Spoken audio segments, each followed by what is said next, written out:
What is up, everybody? Welcome to Racing Dudes Live. I am Mike Samich. I'm here just hanging out with you guys. We're going to go over the late pick four here from Sam Houston.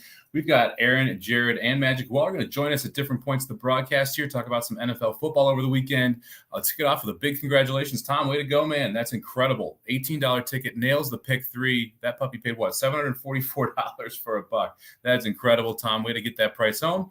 Like I said, we're going to go over this pick four. Here we go. We got at Sam Houston, and then we're going to jump into some football. Should have some more dudes with us here shortly. Thank you, everyone, for joining. Feel free to fire questions off as we go through this thing. We're just going to kind of kick it off right here and talk a little bit about this late pick four. So we're going to talk about Sam Houston's seventh race to kick this off. And right here, I think it's kind of starts and ends with this, the morning line favorite, the entry, the 1 and the 1A. We got the 1A, who I thought was the better half of this entry, who left the race. So with the 1A out, I'm going to try and completely fade the entry here and see if we can get some type of price home. Let's see. Right now, we got 6-1 on the entry. So that is going to be, that's surprising. So the 6-1 on the entry means we don't have to worry about it as much. For me, I landed on the 6 as well as the public right now. So we're 7-5 on this 6 horse. When you look through it, and you check out Bobby Don, been running at this class level, faced the 2 horse, Remember Me Tony, a few times. Was the favorite the last 2 times out and burnt money. So it's 7-5, now 3-2. It's a little tougher to look at this 6 horse and consider this 6 as one of the top plays in the race. I've got Equinedge's screen up here. It's one of the 2 things I use for handicapping. One of the general ways I go about it is, first off, just looking at this pace rating. As you can see, there's quite a bit of speed in here. So the 3 is going to want to be on the lead, as well as the 5. Then you got the 4 and the 7 and the 1, who are all quote unquote need the lead type horses. So you got a lot of speed in this spot. When I look at that, you kind of want to try and find someone who can close. Unfortunately, there's not really any closers in this race. So when you, it's going to be interesting, Nick. We'll see how this goes. I'm sure the guys will join me soon, but I figure we just might as well kick it off. Appreciate everyone who was hanging out in the chat, kind of waiting for this thing to go live. So what the heck? Let's just do it, right? So look, this is one of those spots where there's a ton of speed. And as you go through the past performances, it's really tough to find what horse is going to close. The 6 has come from off the pace a little bit, but he's only passed a couple horses in his career. That was 2 back, wasn't able to get the win. You kind of look at the 5 horse who's coming out of the Brett Calhoun barn. Again, a horse that doesn't really love to pass horses. Done it a couple times, but yet to do it while he wins. The 7 horse is one of those that's passed a couple horses, and Perfect Dude is one that I think makes quite a bit of sense here coming from just off the pace. I do think Bobby Don makes sense. I'm just surprised right now we're getting 8-5 on Bobby Don. You're getting 5-1 on the entry. Obviously, the 1A was the better half of the entry. But it's one of those situations where it's kind of tough. Yeah, class is interesting here as well. We've got a strength of race rating here on Equinedge that kind of shows you where the class is. They're saying the 5 is coming out of the toughest races. When you flip through, I mean, the 7's never been in for a tag before. So that, well, I guess early in career for 75,000 maidens, but never been in for a cheap tag before. It's the first time facing 20,000 maidens or $20,000 claimers. The 5 also coming out of a $40,000 allowance, never been in for a tag. So both the 5 and the 7, kind of interesting on that perspective, where you got 2 horses that are dropping down in class, both coming in from the Calhoun barn. You're getting decent prices on both of them right now. You're getting 3-1 on the 5. You're getting 12-1 on the 7. Nick, thanks for shouting that out. Yeah, one of the things I often look at Sam Houston is specifically checking out the daily doubles, kind of looking at what the will pays are, what the pick 3 will pays are, how those line up, because that'll give you a good idea of kind of where the horses are going to come from a off odds perspective, because you're going to see a ton of money come in the last 5 minutes in these smaller tracks. So it's one of those where you kind of can't get discouraged when you see the odds change late. They'll often line up with the daily doubles or the pick 3s. It's a good way to kind of understand where your horse or what your horse is going to end up paying out. So we'll see what we can do. Yeah, Dennis, I agree. This is a tough morning line, and this is a tough spot for the morning line maker too. This morning line was based a lot off that 1A. The 1A would have been, maybe 4-5 was a little aggressive on the morning line, but probably should have been 6-5 or 7-5. So with the 1A coming out and leaving just the 1, which is the weaker half of the entry, kind of screws the morning line maker a little bit there. So I'm not going to give him too much shit for that one. I think the 1A was definitely the one that everyone was interested in. Honda Lane here, JD Fox checking it out. I know he's playing Sam Houston. He was frustrated with that 2 horse as well that won a couple back, paid over $100 that fortunately Tom had there. Honda Lane has passed a couple horses, but it wasn't at tracks that or the levels that you'd look at. But this is one of those interesting races where it's really going to come down to a war of attrition. And Honda Lane may be the fastest of all the horses. I've got Honda Lane as someone who I on my deep tickets here in the pick fours to kind of kick this thing off. So we got about 14 minutes till the start of the pick four. So I'm going to start putting together my pick four here and just kind of end up throw a budget of $50 out here. And we'll let them auto-generate the ticket first and kind of see where we end up here from a pick four perspective. So they're green. We kind of want to spread here a little bit in the first leg. I wasn't a big fan of the one, so I'm not going to include the one. So I'm going to get rid of the one on the ticket here. I do think the 2 is a little bit interesting. I mentioned the 5, 6, and 7 as well. So let's start out here with the 2, 5, 6, 7. Oh, that's why. Pick four, 50 cents. There we go. We're going to do the 50 cent one, and we're going to start out here with the 5, 6, 7, and 2. And then we'll move on here to the second leg of the pick four, 8th race. So the 8th race here, I think it's a little bit more wide open. We got 6 furlong race here, $20,000 maiden claimers. This is one where I again thought that there's quite a bit of speed in this spot. I wanted to look for horses that were able to, I'm sorry, this is the 8th race here. So yeah, the 8th race is a mile on the turf. This is one where I thought it was important to look for horses that were going to be able to come from off the pace. It is quite a bit of speed that kind of lines up in here. And because of that, I want to find horses that I think that can kind of come from off the pace and be able to make one big run at the top of the lane and be able to get the job done. For me, I hate playing Ashton's on the turf. I think 15-1 is kind of interesting here on the 6 horse in the 8th race. So I have him on the ticket here, Space Mountain. My top pick, though, is Newport Beach. The 5 horse, I think, is going to sit the absolute perfect trip here. If you go back at the past performances, you look at the last couple efforts that we've seen on turf. You got 84 and 83 buyer. We're getting second off the layoff, which is a huge thing for me. Anytime you get a horse that's second off the layoff, especially an older horse, Newport Beach in this case is 7 years old, you can kind of expect improvement second time that they're coming off the layoff. So that's a horse for me that I like. Again, you see all of the speed that lines up in here. That tells you you're going to be able to set up for someone who's going to be coming from off the pace a little bit. So for me, I'm looking for horses that are going to be able to do that. I did like the 1 horse here, 10-1 on Holy Vow on the inside as well. It's another horse that has been running a lot of races and kind of wants to sit mid-pack. I love that last race at Remington Park. I'm a big fan of Martin Villafranco. Fernando Villafranco was one of the guys who Federico Villafranco, one of the guys I leaned on at Sam Houston last year. This is a spot that I think is awfully interesting. This horse wins a claimer, not winners of 3, stepping right back up in here. I like the inside post position. I expect a similar trip to the last race. This horse sat 4 or 5 lengths off the lead and then was able to kind of swoop the field and get the job done by about half length at the $25,000 level. We're moving up here to $30,000 optional claimers, not winners of 1, but the price is right. Getting 10-1 there on the inside rail. So that's always a good thing. A couple other prices that I liked in here. I think the 4 is a little bit interesting. Conviction Trade. Look, J.R. Caldwell's a very, very smart guy. And this horse, well, you're seeing him early in the PPs. He wants to be in the forwardly placed. If you look at where Conviction Trade actually ends up running, he usually is about mid-pack. You're getting 15-1, which I think is absolutely crazy talk. Yeah, Nick, I agree with you, man. 15-1 is crazy here. He's coming in from Belmont, from Kentucky Downs, from Saratoga. Yeah, he came out of a 40K claimer last time, but I mean, this is I would say almost a drop in class from a Belmont 40K claimer. Big concern here is the distance, right? I mean, he's been running in mile and 8, mile and 3/16, mile and 5/8 races. We're shortening up here. We're only going to go a mile, and so the question is, is Conviction Trade going to be close enough to really make an impact late based on those speed figures that he has early? So it's going to be interesting to see how the 4-horse Conviction Trade can kind of play out there. I mentioned the 6-horse out of the Asmussen barn, Space Mountain.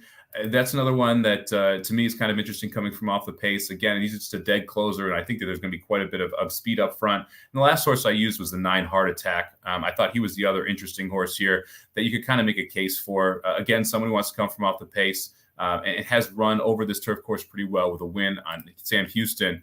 Anyone else like someone here in the 8th race I didn't kind of quickly go over? I'm trying to get through this here, so we got 2 more about 9 minutes to post right now. They're showing on the Sam Houston feed before the 7th race. So I'm kind of cranking through this puppy. But this is, to me, one of the more wide open races of the sequence. The first race, if you want to go two or three, you go 5, 6, 7. Just go 5, 7, or play, if you really like the favorite here, single to 6. Though now the 5 is our 7 to 5 favorite. I think you have a big idea there. Let's see here. Tom O'Connor. The favorite is a huge class drop as well. Is this a competitive enough field to toss him? So let's see here. Our morning line favorite is going to be the 8 Corky. I am not going to use that horse. I kind of agree with you. I think that there's so many other horses in this field that are intriguing at much bigger prices. And if I'm going to spread in a race like this, I generally try to avoid using the favorite unless I have, a big time opinion. But if I have a big time opinion, I'm not going to spread. So for me, taking the favorite in these type of fields, if you're spreading, isn't the best idea long term. So it moves me away from it. Nick says he likes the 10 in the 8th race here. So Silence de Oro. Look, I think the 10 is kind of interesting. I didn't use the 10 sheerly because of the pace issue. If there was less pace in this spot, I would be using the 10 as well. It's interesting if you look at the algorithm here for win percentage, big advantage to the 10, Silence de Oro, and they have him as a lone leader. I think that he'll definitely be forwardly placed, but he's got a lot of speed to his inside. It's going to make it tough for him to try and go wire to wire. But I wouldn't talk you off the 10 sitting at 10 to 1. I haven't looked at the daily doubles on this yet. I think it's interesting to do that as well. Let's look at the doubles real quick. Looks like the board is pretty even too. So the 5 horse is currently the favorite. If you look at the $1 doubles, shortest double is to the 8 at $22, but the longest double is to the 3 at $45. So really not no huge prices that we're going to see here. It looks like we're going to see a lot of horses between that, we'll call it 3 to 1, 4 to 1 to the 6 to 1 range. So it's going to be a very competitive 8th race. And one of those where I would say, just make sure you throw it out there. I do agree with Nick here though, that using the 10, not a bad idea here. He's definitely going to show some speed. Let's move along here. Let's talk a little bit about the 9th race. We've got, let's see here, $25,000 non-winners of 4, going 7 furlongs over the dirt. We can take out the 2 horse with the band. This one to me, this is kind of interesting. You got a speed horse with a price here and the 3 horse I'm Money, who's going to go out and try and get the lead.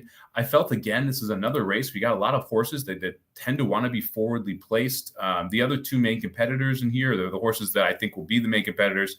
I'm sorry, we're coming off the pace. So the 3 is lone speed here. The 6 and the 7 both want to be a little further back. The 7 looks like he wants to be more forwardly placed than the 6. The 6 wants to come from way back, which is not necessarily something you want here going 7 furlongs at Sam Houston. So this is one of those favorites that, again, I think you could try and play around and play against. I'm going to leave the 6 off my tickets and see if we can get around this Ashton horse, who's 2 to 1 on the morning line, but probably going to go off at, let's say 4 to 5, even money, somewhere in that range. So I think this is going to be a good place to try and fade your 2 to 1 favorite here. So for me, I think the 3 is interesting. I'm Money from a load and speed perspective. I'm going to play the 7, who I think is the best horse and going to get the best trip, and Hullen, who should be sitting right behind there. And then the 4, I think, is kind of interesting because, man, if he is able to get some pace in front of him, I think he can run home and make a pretty big impact here. So I'm going to end up 3 deep here. I'm going to go the 3, the 4, and the 7. We got Aaron in the background here. Shoot me a thumbs up when you're ready to jump in, Aaron. I'll add you. Yeah. How's it going? I'm sorry. I did not know you were by yourself, Sonich, or I would have come a little bit earlier. That's all good, man. we're flying through the pick 4 here, trying to talk about it race by race so we can get everybody going here. We got about 6 minutes to post. Real quick, so I'll let you fire back your top picks here on the 7th and the 8th before we go to the 10th, and we can kind of throw together tickets real quick. Listen, I think this sequence is going to pay. And if you've been watching tonight, it's been all over the place, right? So I do think this sequence is going to pay a little bit here. 7th race. Hold on. Let me, I was not prepared here. Let me look at my Twin Spires at the odds right now, and I'll tell you my thoughts real quick. Let's see. Yeah, so 7th race here. Obviously, the scratch of the 1A is huge. I still like the entry a little bit. I do like the 1. I also like the 5. I think you can get away with 1-5 in this race. I like it. I was 5-7. What's up, Jared? How's it going, man? What's up? I jumped on here because I thought maybe you're getting sick of talking to yourself. I don't mind talking to myself. It's fine. I like the 5-7 here. I think the 1. The 1A was a half entry in, so I didn't love that one. Jared, did you look at the 7th to Sam Houston? Believe it or not, I did. I Don't believe I it. like you got to take notice, right? To the 5 that's just getting pounded makes a lot of sense. And then I kind of, from a value perspective, the 3 a little bit. I know from a speed standpoint, the figures are there if the horse can run to that, but I mean that's kind of a shot in the dark. But I think the 5 seems like very logical considering how hard this horse is getting played. Sounds good. So we all like a piece of the 5 there. Real quick, guys. Anybody in the 8th that you guys liked? I think that's where you're going to get your price. I didn't hear what you said earlier, Samich. I turn it on when you're doing the 9th, but I think the 8th is where you can get your price home. I kind of like the 10 a little bit at 10-1 in the 8th race. I thought that horse had a solid shot to maybe get to the lead here and be tough to run down. So I did like the 10 a little bit. What about the 4? I thought Conviction Trade, the 4 horse, made a little bit of sense too. Coming in first off the claim for Caldwell, does great at this meet and Remington Park as well, Lone Star, things like that. So the 4 and the 10 at 15-1 and 10-1 were the 2 horses I like best in that one. Yeah, I like the 1, 4, 5. I thought the 4 was crazy at that price. The 10 was one that Nick liked when he commented on it. So he thought that horse could definitely try to go wire to wire. Jared, anybody here in the 8th you liked? The 1 and the 4 is where I was leaning out. So I think we're on the right path here with terms of trying to find value. The 4 seems impossible at 15-1. I don't think you're going to get 15-1, right? Yeah, that morning line's wrong. You're not getting 15-1 on the 4. I think you're going to get something more like 5-1, maybe 4-1 range. We'll see when we actually get to that race here on the 7th or 9th. Real quick, guys. Anybody that you liked? I was 3-7-4 here. I like the 7 quite a bit. I like the 4 quite a bit. I think the 6 though, that's the horse I do like, and I'm sure this is an Asmussen fade for you. Yep. Last time out, this horse went 2 turns, had all kinds of just didn't show up. It was just awful. I think getting back to the 7 furlongs, dropping down in class, I do think the 6, has a big time shot here. The race 2 back at Remington. 7 furlongs allowance, only got beat a length and a quarter. I think if he gets back to that kind of race today at this level, they're going to have a tough time beating him. Jared? The 7, I guess. I don't love much in here. The 6 and the 7, you got to use the 6 for his. The 7 makes a lot of sense, I think, as far as the numbers go. And you look at the last couple efforts, not too bad. The 2 back was really good. I know that definitely, I mean, it's hard to say you're stepping up. Maybe actually you're not stepping up in class too much here, but I like the 7 a little bit as well. All right, we got about 1 minute to post, so let's kind of fly through the 8 here. This 2 looks tough, right? I mean, Asmussen coming in from Fairgrounds, I think it is. The horse has made the lead every single time. This 2 looks like the most logical single of the sequence. Will probably be the most singled horse in the sequence and look pretty tough on paper. Yeah, I thought the 2 was going to be tough here, and I think the horse that in this is I'm not getting very creative here. The 5 Dream Pyre is the other horse that I think can give this horse a little bit of a challenge. Another Caldwell horse coming in here, getting Luzzy aboard. This horse was 19-1 on debut at my track, Remington Park. Ran a pretty good seconds to Kim's Texas Bling, who's looks like a horse that's not going to be too bad. So I thought it was 2 and 5. But yeah, I mean, you're talking about really tough competition for the 2 at Fairgrounds, at Keeneland, at Saratoga. That ain't any of these, right? I mean, this is Sam Houston. That's a big time class drop, even though it's still a special weight. And I agree here. I think the 5 is live as well. I know you mentioned the 5, and the 7 was the other one that I kind of liked here. I think that was the Pish horse that kind of coming in here that I thought was interesting. Beer Express. Jared, any thoughts on the last year? This to me is pretty much what Halterman said, 2 and the 5. I think the concern with me is singling the 2 is if the 2 and say the 8 get going pretty quick out there, and maybe the 2 is just not very good, frankly. And even though the track, been playing at nice tracks, hasn't been winning. So if the 2 just kind of isn't very good, I do like that 5. It feels like the horse is going to be picking up the pieces late. All right, we're going to do a speed draft here. So 1 horse each race. Ready, go. I'm going to go with the 7 in the first race. Aaron. I'll take the 5. Jared. Shit. What what did I say earlier? 3. 3. All right. Aaron, second race. 10. Jared. 4. All right, I'll take the 5. Third race, Aaron. I'll go 6. Jared. 7. I'll take the 4. Last race, Jared. Give me the Go 2. 257. Yeah, 257. Those numbers we like. There we go. Yeah, there you go.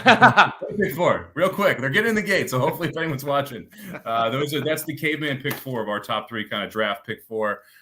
We had some success this last year. We just missed, what was it, like a $33,000 pick 4 on opening night. It was Friday, which kind of is where we came up with this concept. We're going to talk about the football games here once we get this race going, and then we'll jump in and do kind of some race by race capping as well. Thanks for joining us, everybody. Appreciate everyone being in the chat. Let us know what you got to in the race. Hopefully we can get something home here.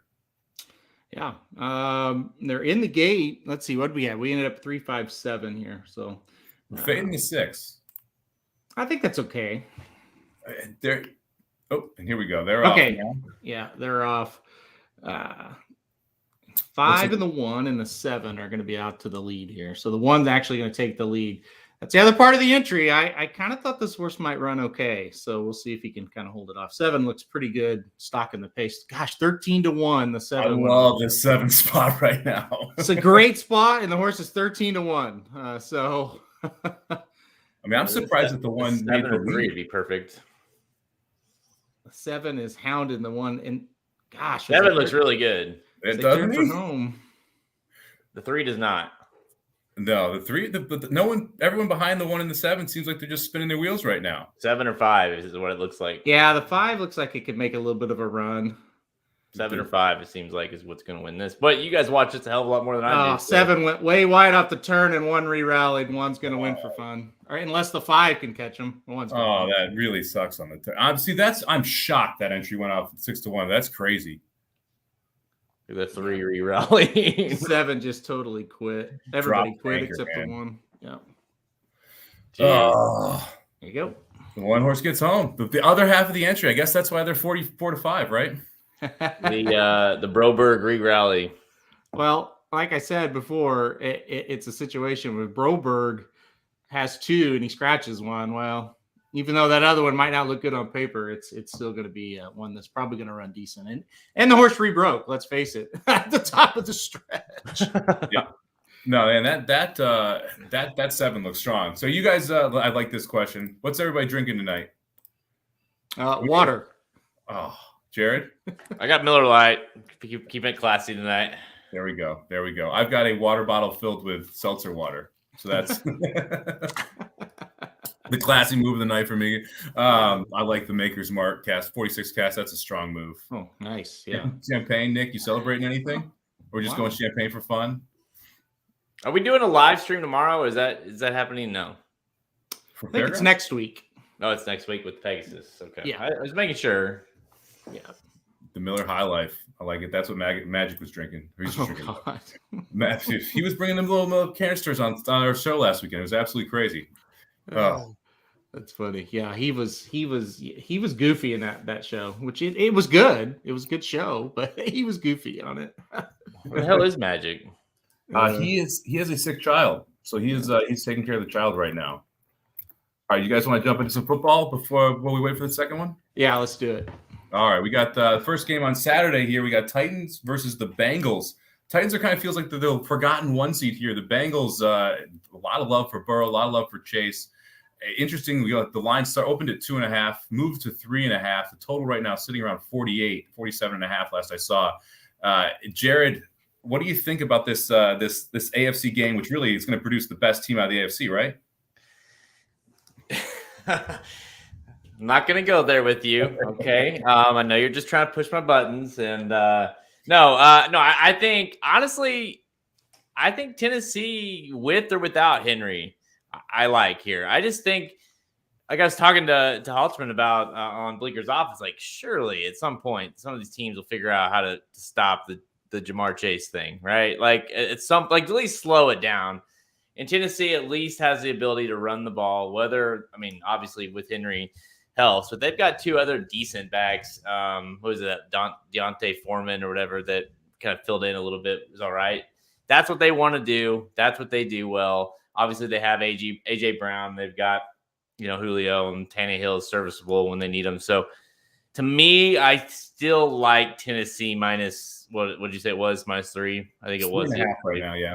But I still like Tennessee. I think the Chiefs will be playing Tennessee at Tennessee. Just giving away your Chiefs pick there early. Well, come on. Did you really think I was not picking the Chiefs? Aaron, what do you think about the Bengals-Titans game? Yeah, I think it's just it's going to be a matter of with the Bengals, can they throw the ball enough, get enough points to beat the Titans? I just feel like it's the Bengals passing game versus the Titans running game. The key to the game, the Titans have got to hold the ball. I think they will. I think they'll be able to control the clock enough. I do think the Bengals get their points. End of the day, though, I think the Titans frustrate them enough, are able to stop them enough, and grind the clock out. I like the Titans here. I will say, though, if Henry is just average, not quite as effective, I think this thing gets real tight. But as of now, I'm leaning towards he's going to look like he hasn't played and has fresh legs. We've seen that a lot with the running backs of the NFL. And if that's the case, it's going to be trouble for Cincinnati. I think they'll play well. I think Cincinnati will not have the pressure on them. And I think they'll play a better game. In the end, though, I think the Titans, I think they're the play. What was it? Was it a broken ankle? What was it? It was broken bone. Sprained ankle? What was it? I thought he had a broken bone in his ankle, didn't he? Is that what it was? It's okay. But I'm surprised he's back. It's amazing he's come back so quickly. This feels like one of those times when you have a team that is better in Tennessee, and I would say they're marginally better, not exceptionally, not a lot better than Cincinnati, but they're marginally better. Who just seems forgotten. You listen to the national media, and it's all about Bengals and Burrow. It's all about Chase. It's all about they're having the essentially the AFC title game in Kansas City on Sunday night. This game is just who gets to go to Tennessee and beat Tennessee, essentially, yeah. or if the Bengals get to travel wherever. This is kind of the forgotten game of the four. They're the 1 seed, and it was funny. I think it was on NFL Network. Someone said they're basically playing on True TV. This is like if you got put on True TV during the NCAA tournament. This is the 4th game that no one cares about. The amount of disrespect you have to feel if you're on that Titans team has to be pretty crazy. And they beat both Buffalo and Kansas City this year as well. Beat the shit out of Kansas City, by the way. Mm-hmm. It's absolutely amazing to me that you have just so little respect that you're seeing for this Tennessee Titan team. I think you're going to see just a fired up Tennessee team. I think they're going to come out, and I think they're going to hand it to the Bengals pretty good here. The total I think is interesting at 47 because Aaron brings up a good point. If they kind of grind the clock a little bit, it's going to be tough to be able to get over that total. If Tennessee just runs. But they haven't had these weapons since I think it's 5 was the last time that you had Jones, you had Brown, and you had Henry all on the field. So it's going to be interesting to see what we get from the Tennessee Titans offense here. I think the big key is we know Burrow's better than Tannehill, but can Tannehill make enough plays? Obviously the pressure isn't really on Tannehill because he's got all those other weapons like you kind of mentioned there. It's interesting. Papa Dude and I shot the video today for this, and it's like both of these teams, they're in the Final Four of the AFC, and both of them feel like they come in, they got to have something, or they have something to prove here. At Tennessee, we've just been harping on them all like year. It's like, oh, there's no way they can be the 1 seed. And you're right. It's like they're the 1 seed in the AFC, and nobody thinks they're any good. So it's weird. And then Cincinnati wins the first playoff game in 31 years for that franchise. And obviously, everybody's like, yeah, I don't really believe in them much either. But they're playing Tennessee, so they have a shot. So it's interesting that these two teams still have a ton to prove in the eyes of a lot of people. Yeah, it's funny. I just have this feeling like I think the Bengals are like a year away, or maybe 2. It just depends, I guess, on how Burrow continues to move forward. But it just feels a little bit like you're going to get if you get a little too cute here with Bengals, it's kind of like, yeah, the Titans are going to be forgotten and everyone's forgetting about the Titans, but it's like, they're still the 1 seed. They played in the AFC Championship, what was it? 2 years? It was last year. No, 2 years ago. They're obviously a good team, the 1 seed, right? So I just think they're kind of being forgotten. And I think we're going to get reminded if those who played against, like, oh yeah, the Bengals are we're a little bit early on the Bengals, and we kind of forgot about the Titans. The Bengals kind of feel like the Titans 2 years ago.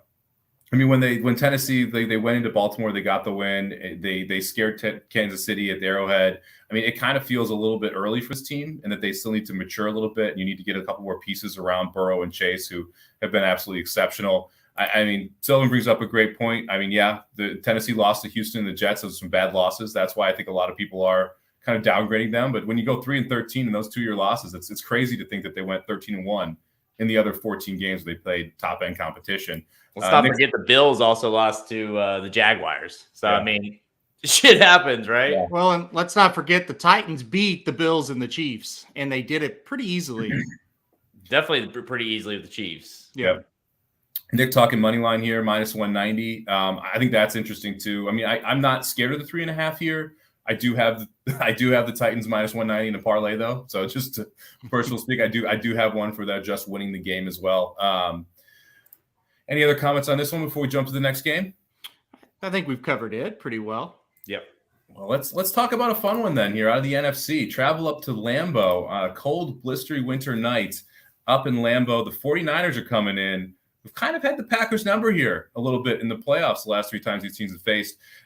What do you guys think here? You got a banged up Packers team who actually got good news. Banged up Niners team who got good news today. Bosa will play. And it sounds like Warner is trending toward playing as well. So it seems like they will have both of those pieces back on the defensive side of the ball. This one, gosh, it kind of makes me pause. This line was 6. Now it's down to 5.5. Gosh, I think Rodgers will make enough plays for Green Bay to cover this, but they're going to have some issues, I think, on the other side of the ball. San Francisco can really run, and that's what the Packers don't really defend all that well. You look at some of the games, especially late, the Packers did not defend the run very well.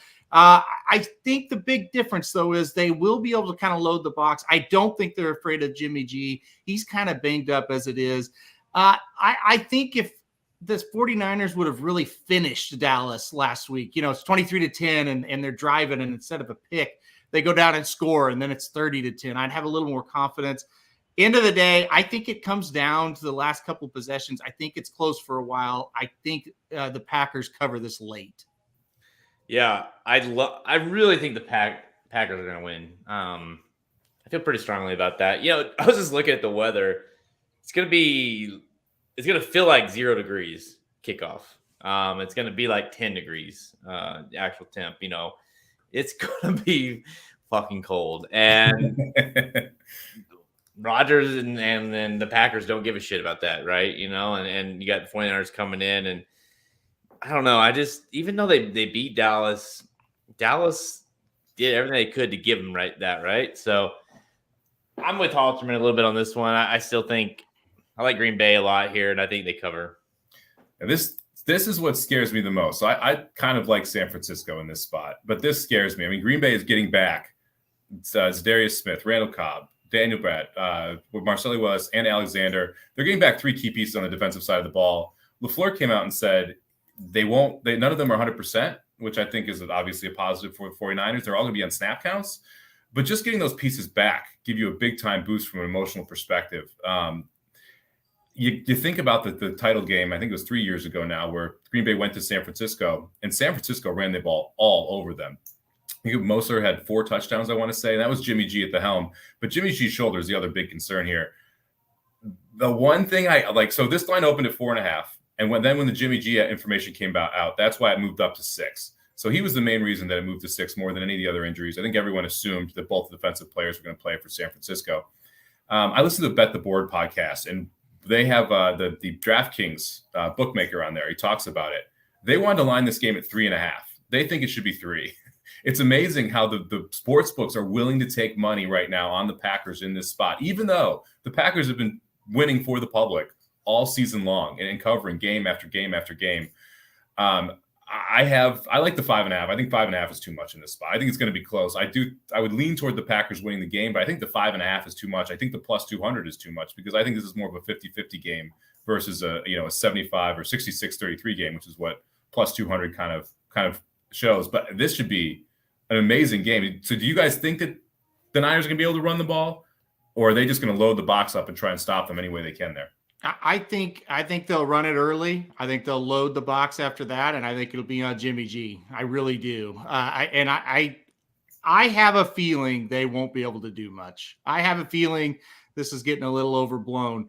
The biggest thing for me, I picked the Niners last week, straight up, by the way. So it's not like I'm a hater of the Niners, but the biggest thing to me, they played Dallas last week. This is Green Bay. This is good. This team is a lot better than Dallas. I'm sorry. You could see that coming from a mile away. This is a tougher team. I just think they're going into a completely different atmosphere. And like I said, maybe they have a little success early. They keep it close. I do think they'll stop the Packers a little bit early as well. But end of the day, I think Aaron Rodgers makes too many plays, and I don't think Jimmy G will. Yeah, that's kind of the way I look at it as Jimmy G versus Rodgers, what this comes down to. And let's be honest. Yeah. No one's taking Jimmy G on that one. No. Especially with the shoulder injury. So a total 47 that seem in line to you guys.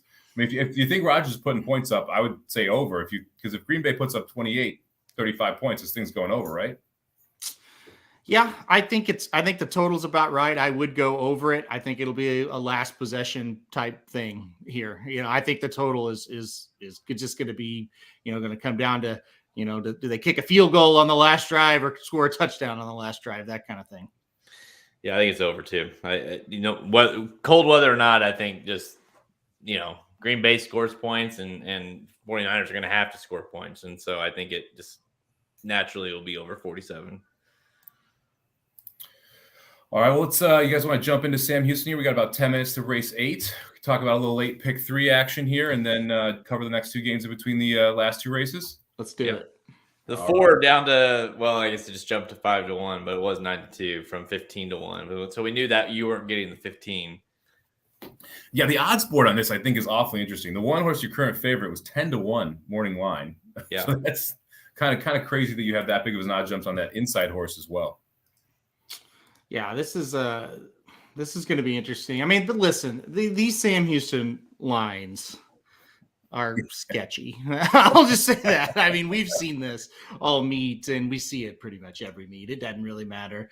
Now, there's not a ton of money in the pool right now, but there's enough to give you a good indication of what's going to kind of happen here. Yeah, I didn't like the horse that they've made the favorite. I had that horse in 4th, so I mean, I guess I liked a little, but not a whole lot. Now the 8's the favorite. I had that horse in 3rd.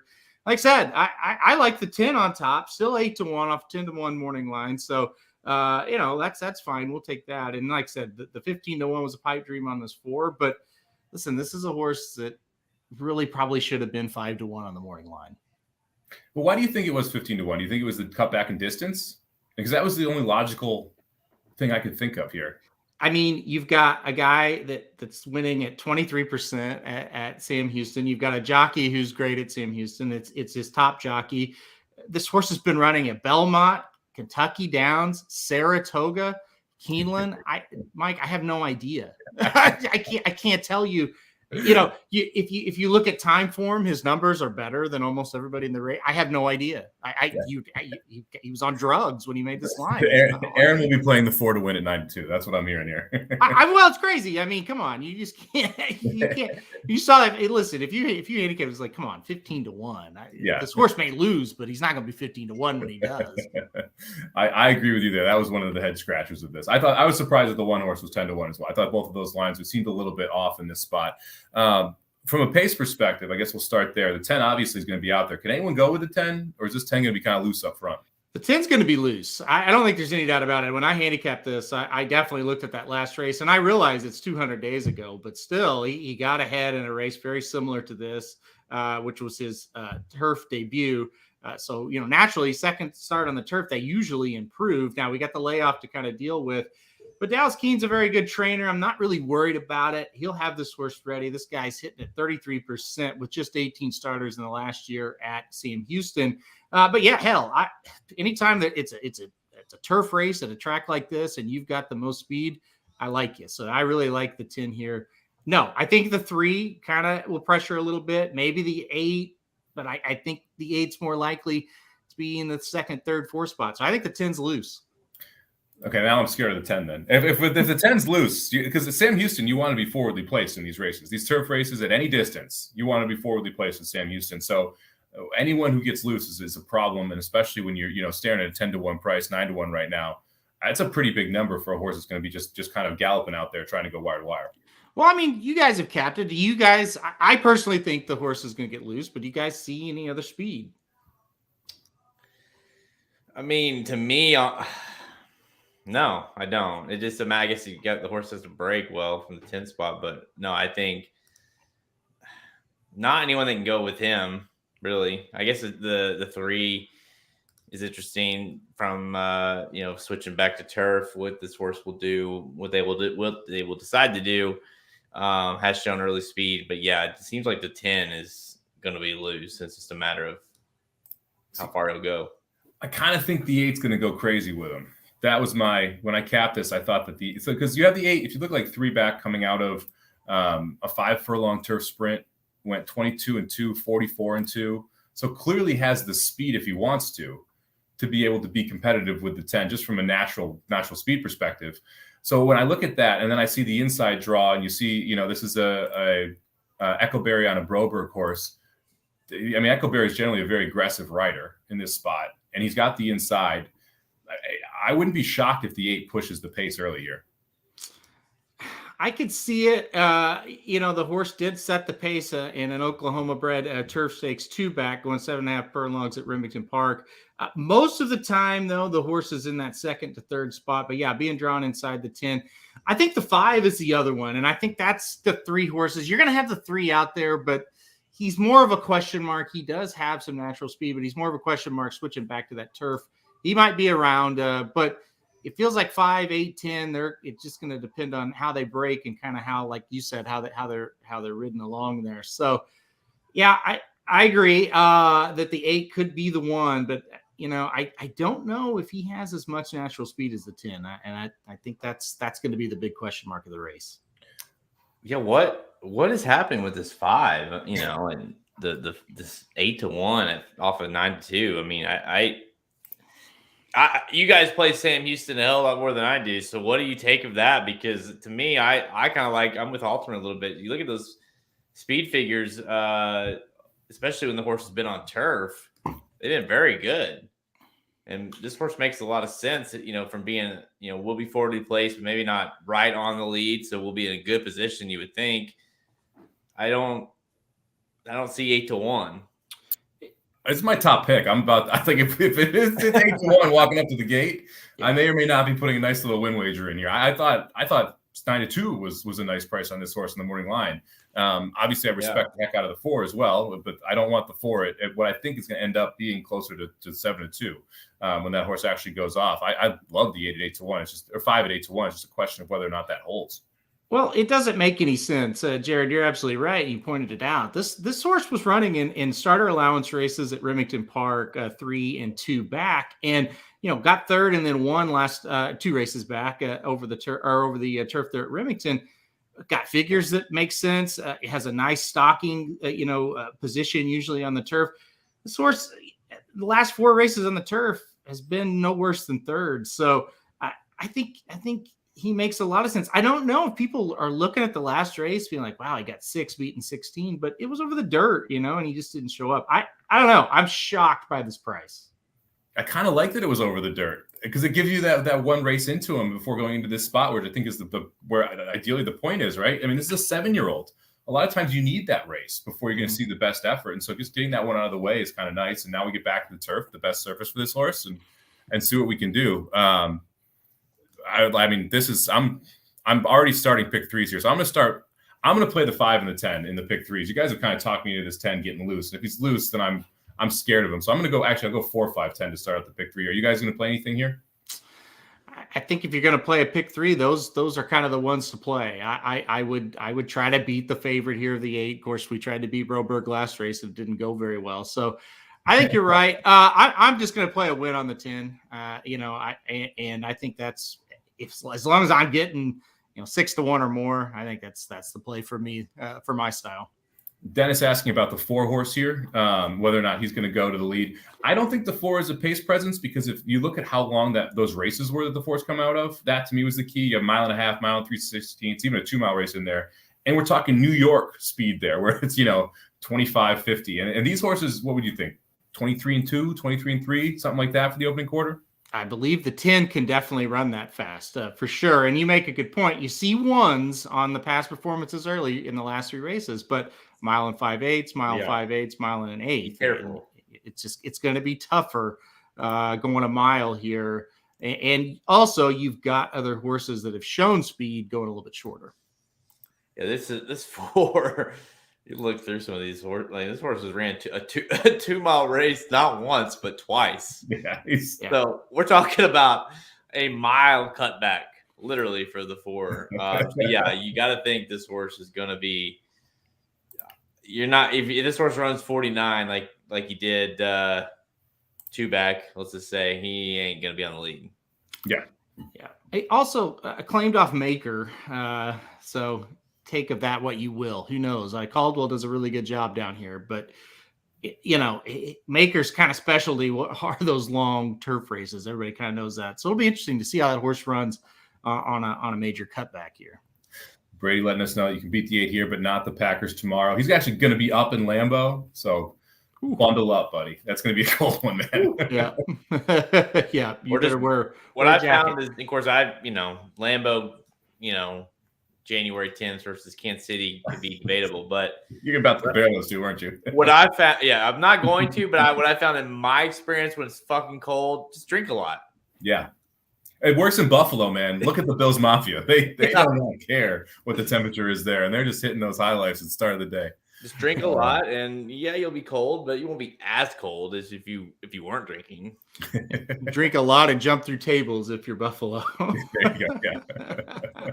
All right, looks like they're about to walk on the turf course here. Still getting 10-1 on the 5, which is absolutely wild to me. The 8 horse right now, 9-5. You got 10-1 on the 10, and the 4 horse at 4-1. So prices all over the place. Looks like Dennis here is going to take the 9. We got Gas Station Sushi down here. Like in the 4, 6, and the 3. What a name. I love it. This is really what makes horse racing so great, because there's all kinds of pieces to the puzzle, and we're going to watch this race and go, okay, now who got the lead? We've talked about it for 5 minutes. Who actually did it? Okay, how's it setting up? Where are those closers? And that's just it. It's not just who wins the race. It's all the other factors that go into it. So, and this is a great example of one. And this is why Sam Houston, Remington, Lone Star, it's so good. They all have dirt and turf tracks. They usually get big fields, and it's usually competitive races. So this is a great circuit and a great meet here. I'm gonna fight you on that. This is why these meets suck. No, because you can't depend on any of these horses. They're dumb, shitty horses, and you can't depend on any of them. Which is also why every favorite is overbet in every race, which makes it a great betting scenario if you're willing to try and fade the favorites. Because every one of these favorites is way overbet. Every time I try to beat a favorite in one of these races, they win by like 10 links. See, that's a you problem, Jared. Yeah, but you watch like 3 races a year from these tracks, so it's not a big sample size. Exactly. What I love about Sam Houston is you have massively overbet favorites, and the dollar pick 3 is an amazing pool because it forces you to make decisions. And a lot of people choose to put like 2 horses in each leg, and will put the favorite in each leg. And if you just don't use the favorite at all and play pick 3s, and you hit 1, you're up for the night. It's incredible. Yeah. In your angle, Asmussen gets overbet at these 3 tracks I just mentioned. And so you got to figure out, okay, which one is Asmussen serious with and which one is that horse is here because he or she literally cannot go anywhere else and even be close, Yep. Which kind of makes you worried about that 2 horse in the last. No, I'm not going to say that because it's not like he raced him once over a track like that and then brought him down here. I don't like those. Yeah. It's just like, well, we've established he's not great, or he or she, I can't even remember. Anyway, they're up. So, all right, 10, 5. The 8 ain't going. I'll tell you that. The 10's in front. 10 cleared him easy. Oh, I love this spot for the 5. He's just holding him. He's letting that 10 go, essentially being the leader behind him. Yep.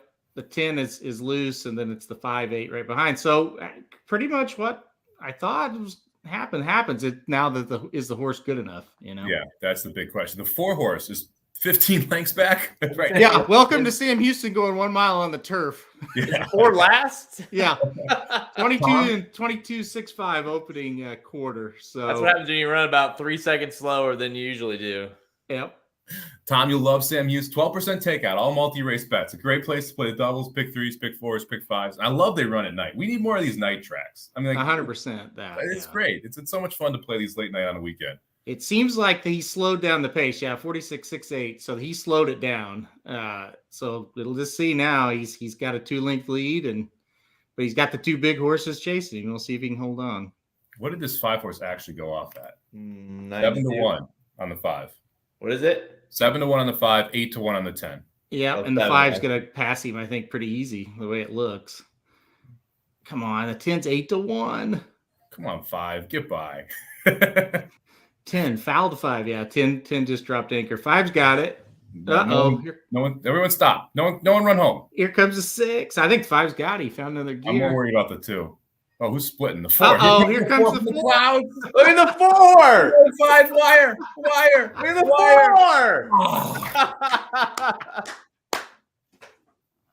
4. Well, oh, like I said, second choice was the 4. 15-1 down to 5-1. What was it you said about you got to be close on the lead on the turf at Sam Houston? Or you have to be the best horse, because the 4 is way the best horse. I think we just found that out. Well, and that's why when we were sitting there talking, it's second choice, and while we didn't agree with the horse will be on the lead, we were like, look, the horse has been in all these big time tracks. How could you be a 15-1 morning line? So, geez. And this is, a lot of people, they'll tweet, they knew when something like this happens. Everybody knew this time. Yeah. It wasn't a they, it was all, everybody knew. If you looked at the form, you knew. Yes. Yeah. I mean, honestly, 5-1's a pretty darn good price on that 5-horse. Yeah. Oh, the 9 ended up going off at 9-2. So the 9 took a ton, or the 5 ended up going at 9-2. So 5 took a ton of late money. And the 4-horse held its price at 5-1 there. 5-1, yeah. Yeah. Unbelievable. Did the 10 finish the race? My goodness, that horse stopped. Well, that's the problem with the loose leaders. I hate it when my horse is up 4 in the first quarter of a mile. It just seems like it's so hard to win when you're that clear. I usually like it when they're up 4. But not when they run 22 and change on the turf at Sam Houston. I mean, that pretty much guarantees a carryover in this pick 6 too now. You think so? Yeah, yeah. With the prices early, yeah. Yeah, I mean, it's going to be very, very tough for that not to happen. Oh, I forgot. Oh man, that stinks. I was live in the pick 5 until that 1-horse won last race, and then had the 4. Oh well, what can you do? All right. Well, we'll talk a little bit of football, and then we will jump back. We'll cover one more from Sam Houston, and then take off here. We got the late double left here at Sam Houston. Let me put the banner in here real quick. Let me ask something real quick. Yeah, fire. The 2 who none of us talked about went off at 14-1, but that was another horse that had won last time out at Remington against allowance horses. So, to kind of your point. Okay, maybe it was a little hard to get to that one, but you just got a 5-1 over 14-1. It was logical, and that's kind of what we're saying. We had the 8 here. We thought the 8 is one we could beat. We were right, and this is like what you're saying. You could get paid on a race like this. Magic. I had the 4 on top, so this is just another day for me, really. It's just whatever. I don't need to do these tracks, but I will, and when I do it, I usually win. So that's just it. Very humble, very humble. Yeah, yeah. That's Jared's middle name right there. Yeah, Mr. Humble. I don't like to brag on myself, guys, but yeah. The superfecta is going to pay huge here too. That's just incredible. And those are 4 horses that you could get. The 2 I think was a little tough. I mean, especially with the other talent that you had in the race. But man, some nice prices. 4, 5, 10 finished 1, 3, 4. Yeah. How did the 10 get 4th? Was the field that bad behind them? Like I said, you don't want to be that far back at Sam Houston. The 4 was clearly the best horse and closed the ground. But the 10 holding for 4th shows you how good it is to be on the lead in that spot. We have an objection. What are we? What the 4 was too good? Is that the objection? He shouldn't have came to Sam Houston with him. The objection is Mike bet the 5 to win, so we're going to take the 4 and the 2 down. That's what I'm feeling for this. I tell you what, J.R. Caldwell is really, really, really good at these meets. Dude, totally random, but the objection made me think of it. I went down this rabbit hole last night when I was editing the blinkers off, getting sound clips and stuff. I went down this rabbit hole of the 2019 Derby Trail, and not to bring bad memories up, but obviously ended on the Derby with the disqualification of Max of Security and just like watching what Country House. I watched every race that Country House ran that year, and just the fact that horse ended up winning the Kentucky Derby, and just you watch the Arkansas Derby, and that horse just barely got third. What was it? I think it was third. Yeah, to get into the Derby. Was an idiot in the Risen Star, I think it was. Just unbelievable. Anyways, the 2019 Derby Trail was just fascinating in a lot of different ways. And I got sidetracked into that last night. It's insane. Yep. I sure couldn't believe it. I mean, you have Mott and Pratt both winning their first Derby, and it's off a DQ on a donkey. I mean, is that too aggressive of a word? Ryan and I were talking about that. Listed stakes winner. Ryan and I were talking about that race the other night, and he said, at the time we were like, oh my God, a disqualification in the Derby, what controversy. We were going on all the Patrick show on XM, and it's awful. He goes, now it's like, thank God he got disqualified. Because could you imagine the controversy now if that horse would have stayed up? The dude in prison, and he won a Kentucky Derby with the horse. With the wiretap specifically saying his name, saying that he was, built up for those races. I mean, it's crazy. And right. And no, I mean, if you want to talk about, like the horse gods, they secured something there for sure. And what's funny too, Halter, is I was thinking about when I was watching these replays, like Country House, and Samich, you mentioned this with Pratt and Mott, like Country House was like the other Mott horse. Tacitus was the horse that we liked, that we liked. Whoa. Yeah. I did not. But that was the lower bet horse of Mott. Country House was like whatever he was, 50 something, 60 to 1, 100 to 1. I don't know what he was. He was huge. So yeah, and then obviously Tacitus gets all kinds of jokes these days. So it's crazy to think that Country House, and Country House was like, he was there and he was gone before he even knew it. Like he's almost non-existent. Yeah, it's crazy. Yeah. Anyways, this is an interesting point here. Last 4 horses across the wire either tested positive at some point in the career or were authentic. Interesting Derby run there. Not a lie. Yeah. Oh. I'm not going to go down that rabbit hole, Christopher. I'm not going to do it. So, yeah, a lot of interesting things going on in the horse racing world right now, huh? Yeah. I'm not going to even touch the authentic comment. Yeah, I don't blame you. That's one of the biggest tragedies of all time. Stealing a Derby from an old man like that. That just makes you sick when you think about it. Anyway, go ahead. Yeah, I'm not an authentic fan. Even though my dad owned a piece of the horse and was so happy about everything, not a big authentic fan. Anyway, about 10,000 other people did too. So you guys shouldn't feel too bad. So yeah. All right. Well, it looks like the objection here is on the 10. Yeah. Science to Oro. I did not see anything in the stretch. I'm not sure he's going to come down or not. It doesn't make a difference to anybody, right? No one had the super there. So I don't have to worry about it too much. No, I had the 10 to win, so I don't think it's gonna. You can put him at 4th or put him at 10th. I don't care. You're not catching it either way. So, hey, can we address something? Because none of our shows addressed something. This comment with the D bags. What was your guys' thoughts on what happened on Twitter Tuesday? I mean, not everybody at once. Well, Samich is the one that brought light to me of that, so I'm gonna let him have that one. Yeah, I think it would. It's a tough look. I mean, I don't think there's any other way to put it. Like, it's just a tough look. I am a borderline degenerate gambler, I would say, right? Like I'm the core market, the core audience of what you want from a horse player, because I'll play a lot of different tracks. If you give me low takeout, give me a chance to win, I'm going to go ahead and play that track.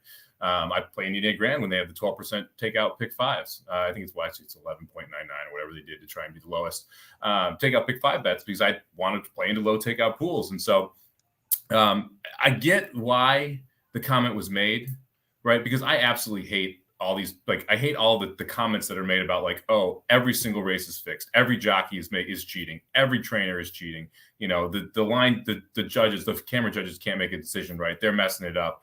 And it's a lot of people just trying to essentially, what her point was cover their asses, saying they couldn't make the right decision, there's someone else to blame in this spot, which is frustrating when you see it, because I understand where she's coming from that perspective. But the way it came across was not great. Yeah, you know what? It's I'm only talking about horses at Sam Houston at 11:36 Eastern, on a Friday night. I'm definitely borderline. Yeah, I mean, I get why she said it, and like I guess it came from because someone took a shot at the judges at a track around a photo finish, and like, look, the photo finish technology in horse racing sucks. Tracks need to upgrade that. But like if you think people are moving the line on photo finishes, you probably shouldn't be betting horses. Like, that's kind of where I kind of came down on that one. But it's tough, and it's not the way that I would address people who I'm trying to get to bet at my track.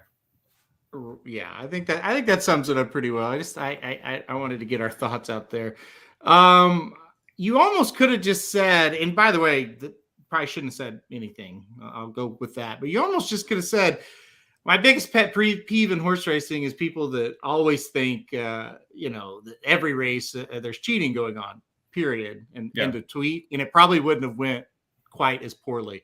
You would have got negative feedback, but you could write, "I'm happy to be alive" on Twitter, and you would get negative feedback, right? But she kind of dug her heels in a bit there. But it was a fun Tuesday. I'll give her that. It was entertaining. It passed the time.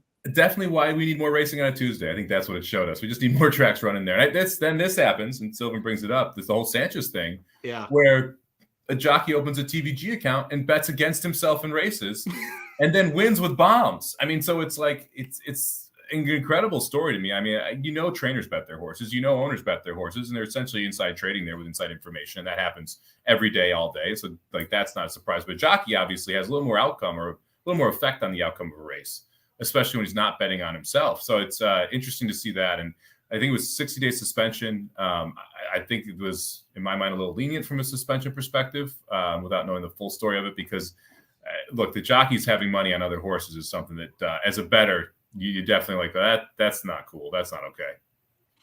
It's just stupidity. I mean, by him. What are you thinking? I think they just don't think, oh, who'll know? Well, somebody's going to find out, Yeah, just stupidity. And I'm with you. I thought he'd be suspended a little bit longer than that. So, yeah, you're right. It happens. I bet it happens more than we want to know.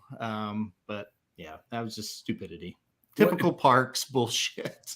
It's crazy that he wins races that he's betting against himself in, because then he can't even be like, well, he's and that he's trying to cheat. It's like, no, he's going ahead and winning with these horses anyway. So it's kind of just crazy, the whole story to me. It's absolutely nutty.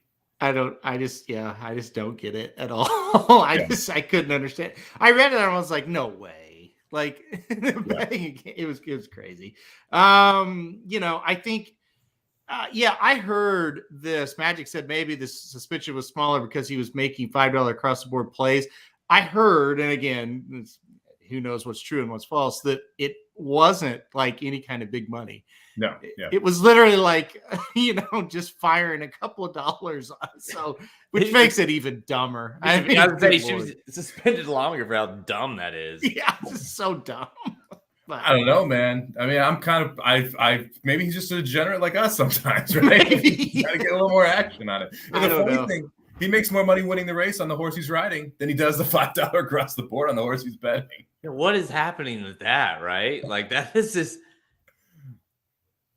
I don't even understand. I'm trying to even wrap my head. Like, you're betting 5 across on another horse, and if you win the race, listen. If he's that kind of degenerate, we better be careful. He's probably watching the show, seeing who he can bet at Sam Houston. I hope he is. If you are, I thought terrible decision to get. This is him. Gas station switch. That's him.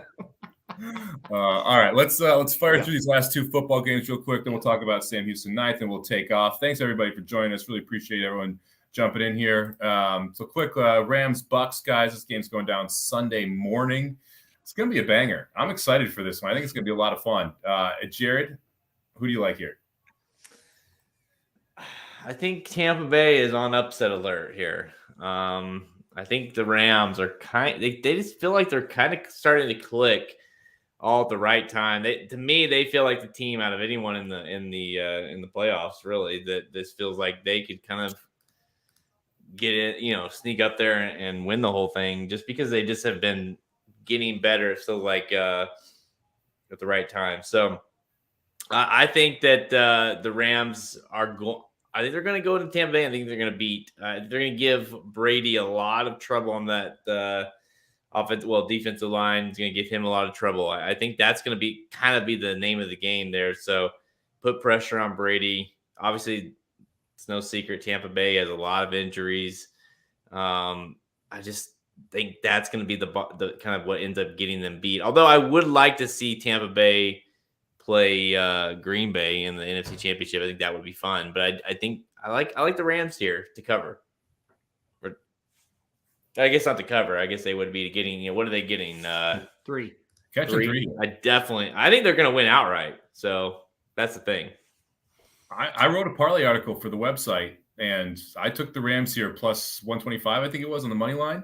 The injuries are stacking up on the Bucs side of the ball. Their secondary is banged up. It's not just the offensive side. The offensive line issues are a problem to me. And then, reading and listening about this game, the Bucs have a 40% blitz rate, and Stafford's 135 QBR against the blitz. This is what he wants to do, is throw against the blitz. They went, I think it was 6 for 7, or he had 8 completions on third down against the blitz against them in the first game. If the Bucs bring the heat, Stafford's going to cut them up. And you have Beckham and you have Kupp, who are good man beaters. You've got a solid tight end. The Akers back helps them. I think the Rams are going to win this by a touchdown. I think it's going to be one of those, you could look at the alt spreads and try and see what kind of plus money you can get. Rams minus 6.5, that kind of thing. I remember when Tampa went to LA, earlier in the season, in the regular season, and we covered the game. And I said, listen, their line, defensive line, they're going to give Tampa problems. And the one thing that Brady can't do and has never been able to do is move around, whether he's 44 or 24, he's never really been much of a guy that's going to get out of the pocket and avoid the rush. This team has so many injuries on the offensive line, injuries at wide receiver. Leonard Fournette, maybe he's back, maybe he's healthy, maybe he's not. We don't know. The running game hasn't been great for most of the year anyway. I just think it spells upset. The one caveat to this thing, it's Tom Brady, right? He's beat us before in situations where it's okay, he's going to get beat today. And then they win the damn game. And but listen, I think it's a bad matchup for Tampa Bay. I think if the Rams D-line does what I think it's going to do, I think they're going to win the game too. I'll take them plus 3, but I wouldn't mind playing them the money line either. Yeah, the big thing here, and people are asking about Tampa's O-line. So Jensen's going to play. He's practicing. Wirfs tried to practice today, and I think Fedlow mentioned this as well. He started every game for 3 straight years. He's not going to play. I don't think he can. If you watched him, he came back into the game and immediately got sacked and kind of went down. Even if he starts, there's no way he's 100%. There's no way I think he can get through the whole game. Von Miller looks rejuvenated. And you've got Aaron Donald's going to wreak havoc. I think they can get to Brady. And if they get to Brady and he's got to trust these receivers, which he definitely didn't trust last week, I think it's going to be tough for them to try and keep up with the Rams in this spot. I just, my biggest worry, and Sylvian put this up here, gosh, Stafford's going to and I know you said, he's got to blitz and blah, blah. Yeah. He's got to mentally get over the hump, I think, in this game, because here's the deal. He is talented enough to do it. There's no question. He sucked last week. I mean, that wasn't Stafford. That was a running game and a great defensive performance. He was very average. Mentally, he's got to get over that hump in this game. That's my only worry with loading up on the Rams here, but I'm going to do it anyway. I love the fact that our NFC title game matchups could either be Garoppolo versus Brady, which is a good storyline, the Bucks or the Rams versus San Francisco, good storyline, or you have Rodgers versus Brady, good storyline. Or you have what's his name, Stafford going back in to Green Bay to try and get to the Super. Like all four setups, excellent storylines from the NFC. So I'm excited to see kind of how that turns out. No matter what, we're going to get a good NFC title game, which is great. Should we talk about the Super Bowl now, guys? Let's do it. Yeah, let's real quick. Let's just talk about the Super Bowl. It's what everyone's treating this game. The Bills heading into Arrowhead to hopefully get eliminated for the third straight year there, second straight year, whatever it is. Chiefs laying 2 points total right now, 54.5. Jared, who do you like here? Do you lean Buffalo? I think Buffalo's going to come in and get thrashed. That's what I think. No, I think it's going to be a good game. I do. I think it. While I am a very big, Chiefs fan, obviously, I'm also a very realist fan. I think it's just gonna come down to just coaching and turnovers. Really, lack of turnovers there. Chiefs, really dominated them last year in the AFC Championship. Buffalo looked really good earlier this year, beating the Chiefs. They're obviously different teams, in both regards.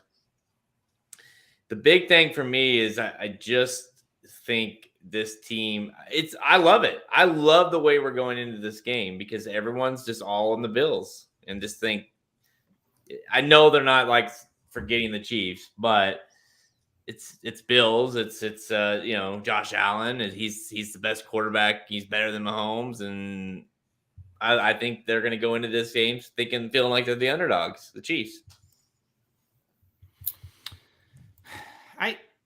I think the key to the game for me, I think the Chiefs will be able to slow down Allen with more success than the Bills will be able to slow down Mahomes. I really think it's what it's all about. Like both these offenses are going to score. I think the Chiefs defense is just a little bit better, especially up front. And I think when you don't watch the Bills when they played the Patriots the last two times, they don't look that good, right? Like those two Patriot games, I watched every snap of both of them. That's a lie. I didn't watch the fourth quarter last week because it was terrible. But it's like they had no answers for him. But I watched them against the Jets, and the Jets held with them, and the Jets made them punt a few times. And I don't know. I think that the Bills they're getting overhyped because of that big win last week. I just kind of think they found some success. They had the Patriots number in those games. They're not going to move the ball as easy here. I think Mahomes is the one to lean towards here, and I think all the pressure's on the Bills, even though the Chiefs are the favorite.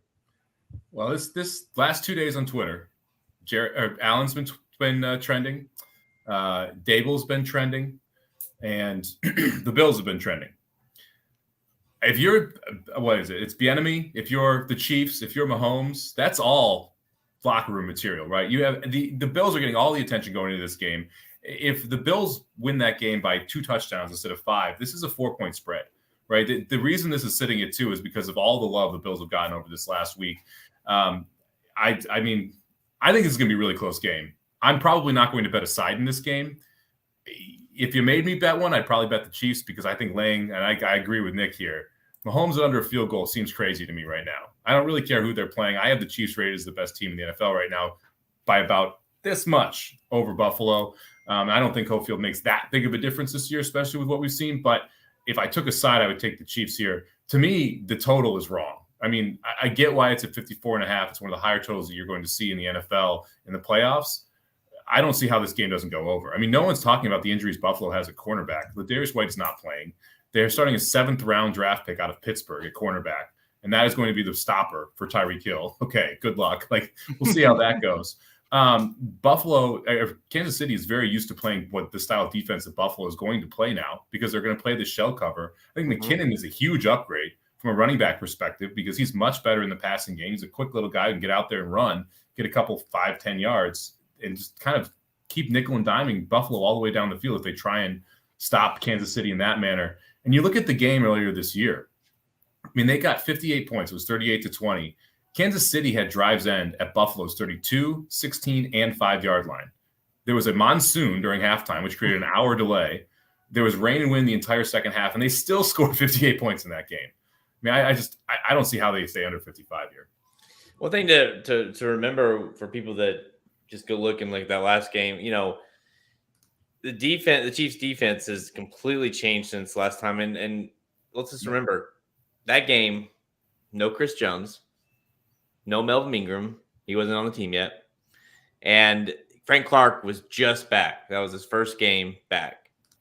So this defense is light years different. Oh, by the way, Sorensen played a ton at that point. Yeah, but he's really good at safety, though, right? Oh, yeah, really good. Really good. Yeah, awesome. He proved it. He proved it over and over. He proved that in the Cleveland game. He won you a Super Bowl. Yeah, exactly. The only time you use Sorensen is if he's blitzing. I'll give him that. But otherwise, if he's out on playing coverage, just don't. Or we deserve to lose any game that he's out there trying to cover anybody. But no, I think it's a close game. I've told everybody, I'm like, listen, this game is not going to be for the faint of heart. Like, it's going to be close. There's going to be some tough calls. It's going to be dicey, but overall, Halterman, you laid it out best. I think, when you talked about it on Dudes Who Bet Sports, it's like, until proven otherwise, it's the Chiefs. They're going to have to come in and upset the Chiefs. And that's the bottom line. And I still think that's the way it's going to go. Where are you watching the game? Out of curiosity, you going to be alone? Are you watching at a bar, watching with friends? What's the plan here? No, I'll be – so good question. When it comes to Chiefs games, I try to do my best, unless I have the boys or something where it's a little crazy, but I'll be watching it by myself. Yeah. I will be locked in. I thought about a bar. I thought about going somewhere, but you can't – I'll be too much – I won't enjoy a bar. This kind of game. If the Steelers game, I might be like, yeah, let's go. It's like I kind of feel like we should win that game. If we don't, what are we doing? The Bills game, I'm gonna need my space. I'm gonna need some alcohol, and I'm gonna need just to kind of, be on my own. We'll make sure Magic doesn't call you right after the game. Leave any voicemails either. Yeah. He won't get an answer. That's for sure. All right, let's jump into the last one that we're gonna cover here for Sam Houston. We've got the late daily double here coming up from race number 9, Sam Houston. I know that Nick in the chat was mentioning he's live to Aspen's in here for a big double. So good luck on the 6th there, Nick. Shanghai's Dream. Aaron, what do you think about this spot? Listen, I like Shanghai's Dream, and so that's good. I know you don't like him, so we'll see what happens. But that's who I had on top here. Look, this horse didn't show up last time out. There's no doubt about it. But the cutting back in distance here, 7 furlongs, this horse always comes up with a good effort. The last 2 times we saw this horse at 7 furlongs, he did finish second, but it was against allowance horses. Now we're to the 25 claimers. I think the drop is going to be what the doctor ordered here. So I'm on Shanghai's Dream, Samich. Jared? Sorry, I'm still thinking about the Chiefs game. Sorry. I'm all worked up now. My heart rate is higher than it was. I like the 7. I think it's the 6 or the 7, frankly. I'm not going to get too creative here. Yeah, I mean, there's not a ton of speed in this spot. That's why I put the 3 on some of my tickets, because I do think the 3 is going to be loose out front, but he has a clear he's going to have to run the best race of his life to win at the same time. So, that's why you're getting 8-1 here in a short field where you're going to have a clear open leader there. I think the 4 is a little interesting for Danny Pish off the claim. Aaron, you're the person who actually turned me on to Danny Pish, saying pay attention when he claims the horse. They usually take a step forward off it. So the 4 is a little bit interesting to me here. Currently sitting up board at 6-1. I agree the 6 is probably the best horse, especially off the drop from the allowance level. But this is one of those Aston horses that I think is going to take too much money, and that I don't think is necessarily as good as the price that you're going to get. So I wouldn't bet him to win. I agree with Jared here. I'm going to put the 7 Hullen on top too. I think 7 Hullen sits the best trip. It's going to sit right outside of the 3 horse and be able to get first run. It's going to be up to the 6 to try and come get the 7. Any plays here for you guys, either in the exacta, tries, doubles, anything? Well, I'll jump in. I'll give you a play, but I'll jump in with kind of a comment on what you said about Pish, and I totally agree. The worry is it's a claim off of Broberg, and they're hard to move up off of him. But I get it. I think the horse provides value there at 5-1. I get why you would want to play there. Yeah, listen, I think if this 6 holds at 9-5, I'll just play another win. I'm a majority of the time win better. As I say that, he drops to 6-5. Listen, I'll probably just skip this race because I don't want to play him at 6-5. The 7 that you talked about is the other one that I would think about. That's the one Nick is going to have to worry about here for sure. But yeah, with my horse now being 6-5, I don't know. I may play a 6 over 4 exacta. 6-4 paying $16 for $1 right now. Yeah, so pretty good payout there. That's not bad at all. Yeah.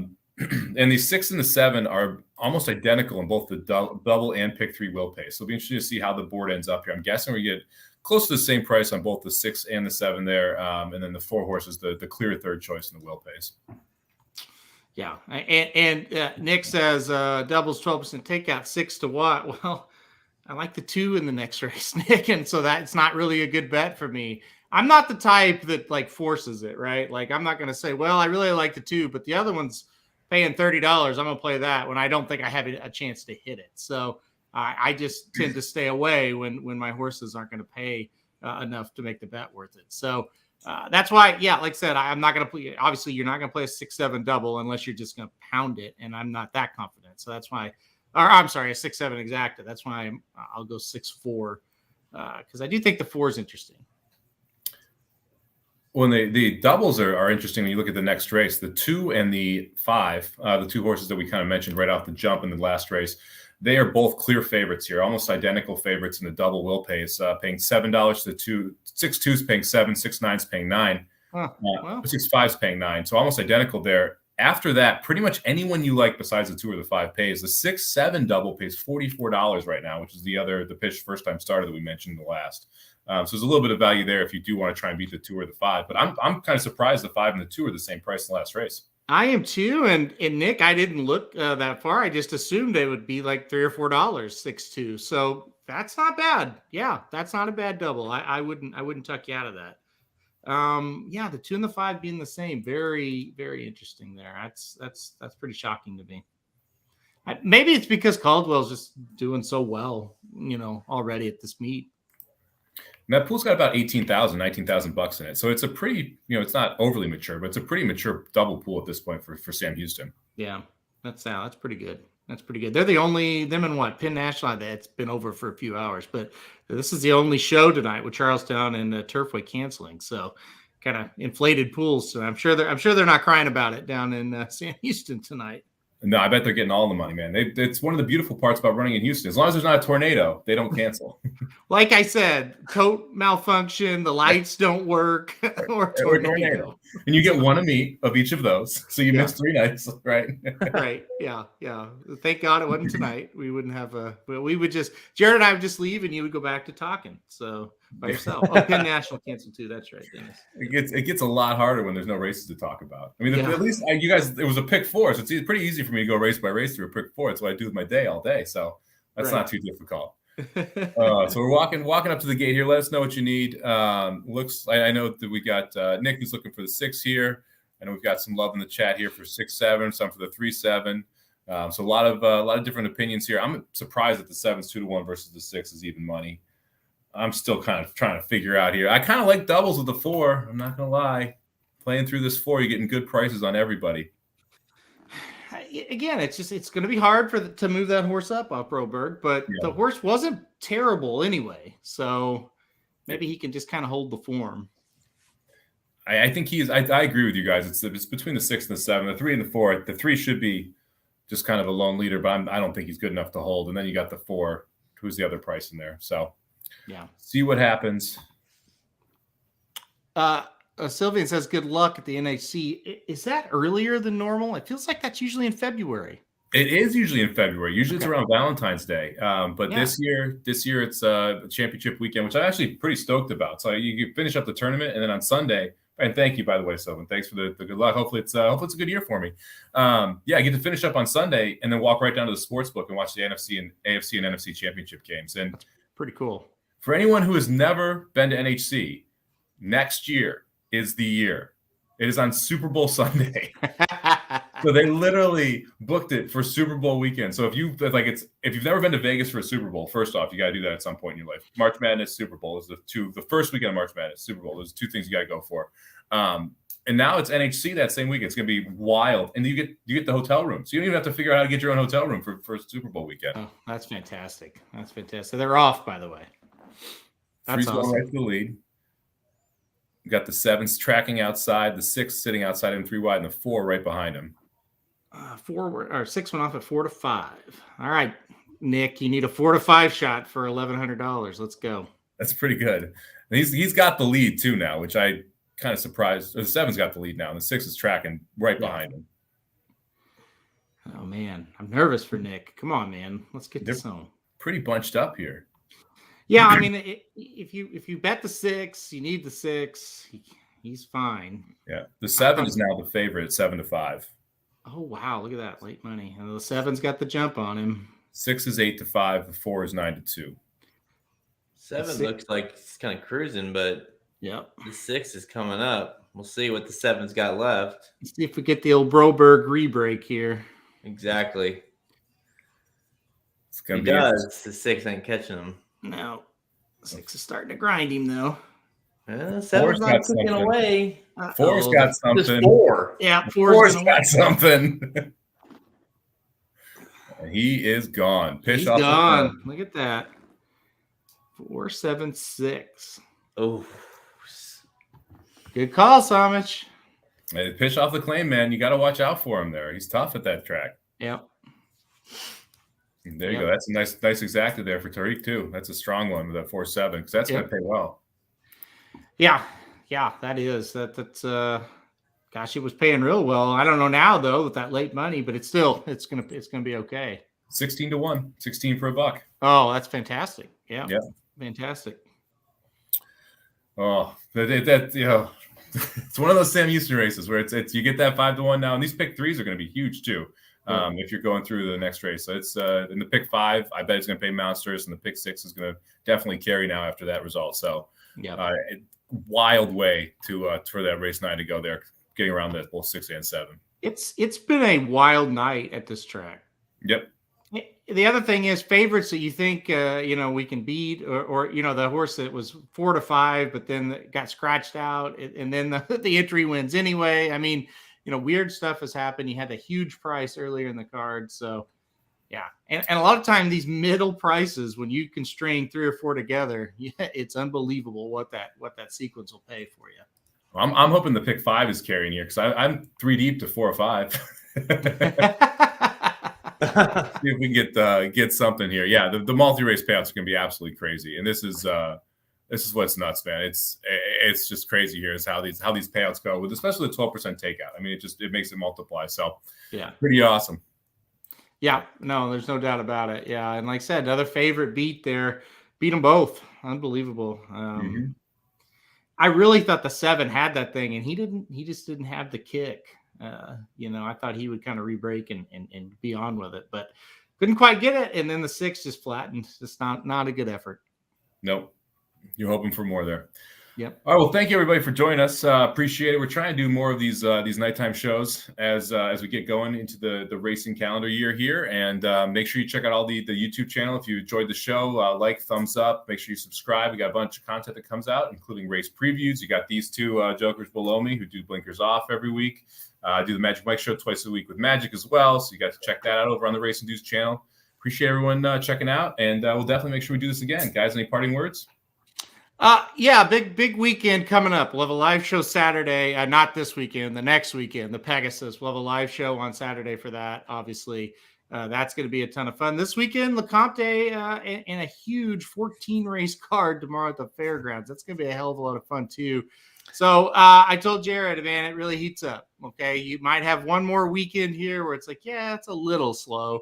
And then it's all over from January 29th on until after the Belmont. It's going to be crazy. So, keep tuned into Racing Dudes. We'll have you all set up for the Pegasus next weekend. Yeah, he said it. Yeah, it's huge. I mean, tomorrow's a great day of betting. You got the football going on, and I'll be betting. I'll be watching football.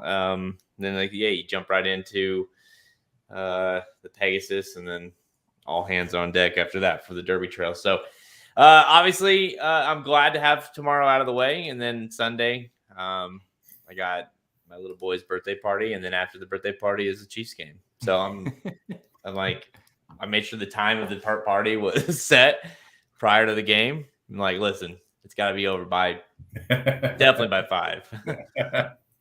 Need to get a good buzz going before that game. All right, everybody. Good luck this weekend, whatever you're playing, football, horses. Check out racingnews.com. We got free picks over there. Every track, every day, every race. You got sports picks. You got the Sama Bombs. You got the premium picks. Make sure you check it out.